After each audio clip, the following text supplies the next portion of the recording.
अस्सलामुअलैकुम रहमतुल्लाहि व बरकातुहू। आज की इस वीडियो में हम आंतों की सेहत के हवाले से बात करेंगे। आंतें हमारे निज़ाम का बेहद अहम हिस्सा हैं और हमारी पूरी सेहत का दारोमदार इन्हीं आंतों की दुरुस्त कारकर्दगी पर है। अगर हमारी आंतें दुरुस्त काम ना कर सकें तो ना खून दुरुस्त बनता है, ना हयातीन पैदा होते हैं, यानी ना विटामिन्स बनते हैं, ना मिनरल्स बनते हैं, ना क़ुव्वत मुदाफ़ियत बनती है और इंसान अमराज़ की अमाजगाह बन जाता है। आंतों की सेहत को गट हेल्थ भी कहा जाता है। आज की इस वीडियो में हम आंतों की सेहत के हवाले से इसमें पैदा होने वाले अमराज़ पर बात करेंगे, इसकी इक़साम बताएंगे, असबाब, अलामात और तशख़ीस का तरीक़ाकार बताएंगे और इसके मुताबिक हर एक का असूल इलाज और आम आवाम के लिए घर से तैयार होने वाली होम रेमेडीज़ के बारे में भी बताएंगे। क्योंकि अगर हम इस पूरे टॉपिक को कवर करें तो ये वीडियो बहुत ज़्यादा लंबी बन जाएगी, तो इसके लिए हमने इस वीडियो को 3 हिस्सों में डिवाइड किया है। तो ये वीडियो 3 हिस्सों में हम आपके सामने गोश गुज़ार करेंगे। आज इस सिलसिले की पहली वीडियो हम बना रहे हैं। अस्सलामुअलैकुम वरहमतुल्लाहि वबरकातुहू। मेरा नाम हकीम लियाकत अली खिची है और मैं गवर्नमेंट तिबिया कॉलेज बहावलपुर से क्वालिफ़ाइड तबीब हूँ और एक फार्मेसी असिस्टेंट हूँ और आप देख रहे हैं हमारा यूट्यूब चैनल हर्बल वर्ल्ड। तो अपने टॉपिक की तरफ बढ़ने से पहले आपसे गुजारिश है कि अगर आपने हमारा ये चैनल सब्सक्राइब नहीं किया तो जल्दी से इसे सब्सक्राइब कर लें और साथ लगे घंटी के बटन को भी दबा दें ताकि तिब सेहत के मौजू पर हर नई आने वाली वीडियो आपको सबसे पहले मिलती रहे। तो दोस्तों चलते हैं बिना किसी देर के और शुरू करते हैं आज की इस इंटरेस्टिंग वीडियो को। जैसा कि आपने पढ़ा, आंतों के मुतालिक, आंतों की सेहत के मुतालिक, गट हेल्थ के मुतालिक ये वीडियो है। तो इस वीडियो को सुनने के बाद आप इस काबिल हो जाएंगे कि आप आंतों की ख़राबियों का इलाज कर सकें, आंतों के कैंसर का इलाज कर सकें, अल्सरेटिव कोलाइटिस का इलाज कर सकें और आंतों से खून आने की सूरत में उसका इलाज कर सकें, गैस कब्ज़ का इलाज कर सकें। तो दोस्तों हमने कहा कि हमारे निज़ाम यानी ग़िज़ा के हाज़मे का बड़ा अमल जो है वो आंतों में होता है और इसी आंतों की कारकर्दगी के बाद दुरुस्त ग़िज़ा को हज़म करने के बाद दुरुस्त खून पैदा होता है, विटामिन्स पैदा होते हैं, क़ुव्वत मुदाफ़ियत पैदा होती है, मिनरल्स पैदा होते हैं, स्पर्म पैदा होते हैं। तो गोया आंतों की सेहत कितनी अहम है और एक तबीब के लिए इसको जानना बहुत ज़रूरी है ताकि वो दुरुस्त ख़तूत पर इलाज कर सके। तो हमारी इस वीडियो का जो सारा फोकस होगा वो कानून मुफ़रद अज़ा के मुताबिक होगा। तो सबसे पहले हम ये पढ़ लेते हैं कि आंतें क्या हैं। आंतें, ठीक है, इंटेस्टाइन एक मुरक्कब उज़्व हैं। आंतों में आसाबी निज़ाम काम करता है, उज़लाती निज़ाम काम करता है और गुद्दी निज़ाम काम करता है। यानी आंतों में 3 पर्दे पाए जाते हैं, आसाब, उज़लात यानी मस्कुलर, गुदद यानी ग्लैंड और आसाब यानी नर्वस। ठीक है, नर्व्स। अच्छा, इससे आगे बढ़ें तो आंतों में सबसे ज़्यादा तादाद गुदद की पाई जाती है, उसके अलावा उज़लात और आसाब का नंबर आता है। ठीक है, तो इस हवाले से देखें तो आंतों का जो ज़ाती मिजाज बनता है वो गुद्दी उज़लाती बनता है, यानी गर्म खुश्क। तो इसके बाद हम ये देख लेते हैं कि जो आंतों में पर्दे पाए जाते हैं, टिश्यूज़ पाई जाती हैं, इनके अफ़ाल क्या हैं। तो इनमें पहले नंबर पर है आसाब। तो आसाब आंतों में एहसासात का जो है वो निज़ाम रखते हैं, एहसासात पैदा करते हैं और आसाब उसमें अपनी रतूबत बलगमिया मिलाते हैं जो कि निज़ाम के लिए बहुत ज़रूरी है। दूसरे नंबर पर उज़लात हैं। उज़लात आंतों में हरकत का जो है वो निज़ाम कायम करते हैं और निज़ाम में ये तुर्श रतूबात को मिलाकर निज़ाम की तकमील करते हैं। तीसरे नंबर पर आंतों में पाए जाने वाले गुदद हैं, ग्लैंड्स हैं। ठीक है, और ये आंतों में तहलील का काम करते हैं, जिस्म के हर सेल के लिए खुराक तैयार करते हैं। ठीक है, खून को दुरुस्त कवाम पर तैयार करते हैं, क़ुव्वत मुदाफ़ियत तैयार करते हैं, हार्मोन्स बनाते हैं। ठीक है, तो ये हो गए आफ़ाल जो कि आंतों में पाए जाते हैं। ठीक है।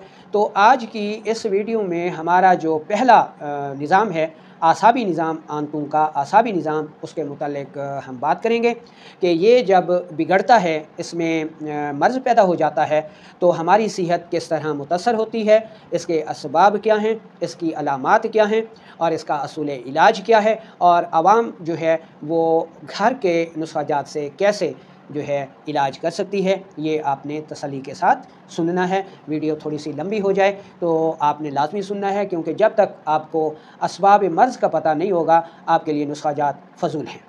तो जब आंतों के दिमाग व आसाब यानी आसाबी तहरीक गैर तबाई सूरत इख्तियार करती है, आसाब में सोजिश हो जाती है, तो इसमें 3 तरह की तब्दीलियाँ आती हैं। आंतों के जो आसाबी परतें हैं वो इतदाल से तेज़ हो जाते हैं, ठीक है, और आंतों के जो उज़लात हैं वो तस्कीन की वजह से कमज़ोर हो जाते हैं, और आंतों के जो गुदद हैं वो तहलील की ज़्यादती, गैर तबई तहलील की ज़्यादती की वजह से हालत ज़ोफ़ में चले जाते हैं। यहाँ एनाटमी और फ़िज़ियोलॉजी के हवाले से देख लें कि ये मर्ज़ जो है वो आसाबी गुदी या फिर आसाबी उज़लाती तहरीक में सामने आता है। एनाटमी के तौर पर जब हम ये कहेंगे जी कि गट हेल्थ का आसाबी निज़ाम जो है वो ख़राब है, तो उसका मतलब ये होगा कि एनाटमी और फ़िज़ियोलॉजी के हिसाब से उसमें क्या ख़राबियाँ आई हैं। तो पहले एनाटमी के हिसाब से देख लें कि जो आंतों के आसाब हैं, ठीक है, वो सिकुड़ गए हैं, अपने साइज़ से छोटे हो गए हैं। आंतों के जो उज़लात हैं वो फूल गए हैं, अपनी जिसामत में गोलाई की मानंद बढ़ गए हैं, और जो आंतों के गुदद हैं वो तहलील की वजह से फैल कर पतले हो गए हैं। ये एनाटमी की ख़राबियाँ आ गई। एनाटमी का आपको पता चल गया कि आसाब, उज़लात और गुदद में क्या क्या हो रहा है।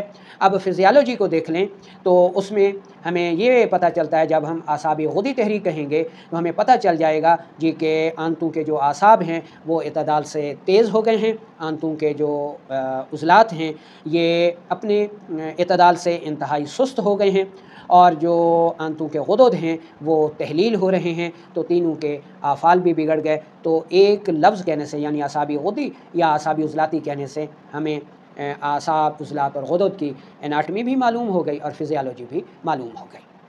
अब हम देख लेते हैं कि इससे अलामात क्या पैदा होती हैं।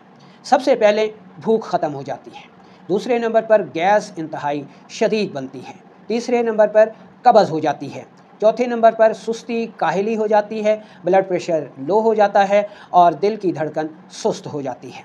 चौथे नंबर, 5वें नंबर पर खून की कमी हो जाती है, ठीक है, हीमोग्लोबिन कम हो जाता है, फौलाद कम हो जाता है। इसके अलावा आंतों की हरकत दूधिया कम हो जाती हैं, जिसकी वजह से फासिद मादा जो है वो अखराज नहीं पाता, और डिप्रेशन और एंजाइटी में से डर और खौफ बेअंतहा बढ़ जाता है, और ऐसे मरीज़ इंतहाई डरपोक हो जाते हैं, ठीक है।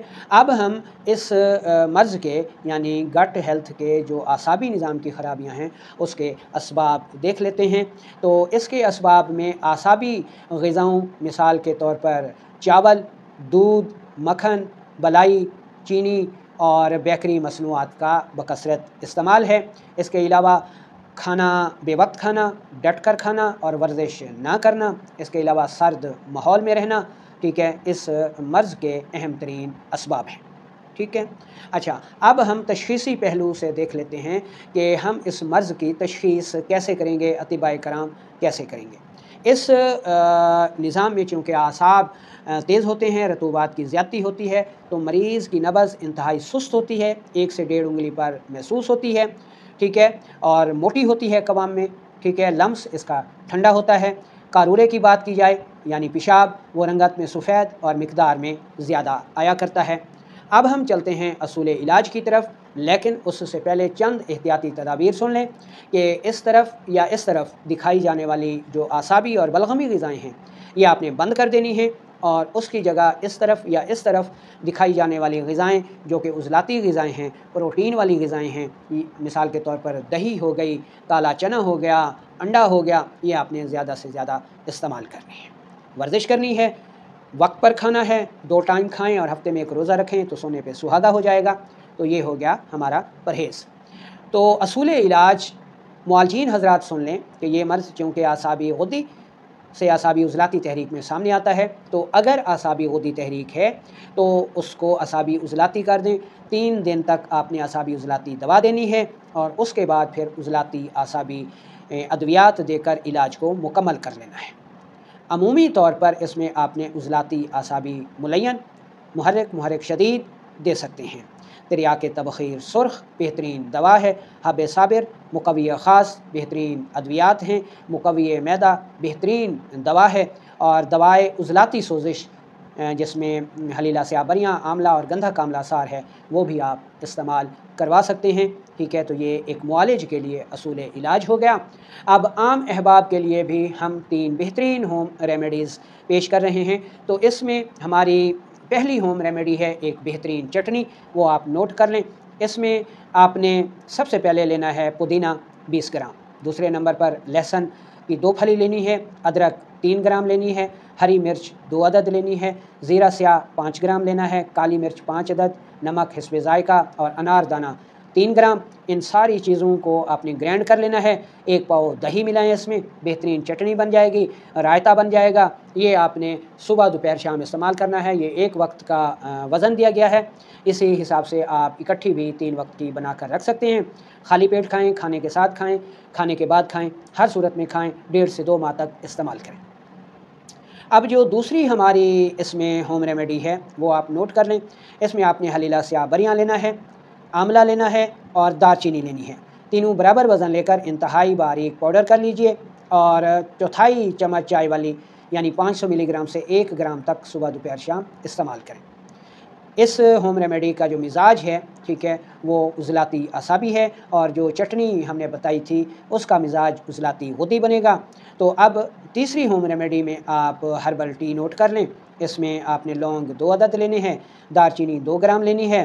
ठीक है, 1 कप पानी में इतना उबालें कि पानी पौना कप रह जाए। अब उसको शहद से मीठा करें या गुड़ से मीठा करें और उसमें 5 कतरे लीमू का रस मिला दें। ये एक वक्त की खुराक है, सुबह भी इस्तेमाल करें, दोपहर को भी, शाम को भी और कम अज़ कम 1 से 1.5 माह तक इस्तेमाल करें। तो आपकी आंतों की, गट हेल्थ की, जो आसाबी निज़ाम की ख़राबियाँ थीं, जिसकी वजह से खून नहीं बन रहा था, ब्लड प्रेशर लो था, दिल की धड़कन बहुत सुस्त हो गई थी, वो सब के सब ठीक हो जाएंगे। खून बनना शुरू हो जाएगा, चेहरा जो है वो लाल सुर्ख हो जाएगा, खून साफ़ हो जाएगा।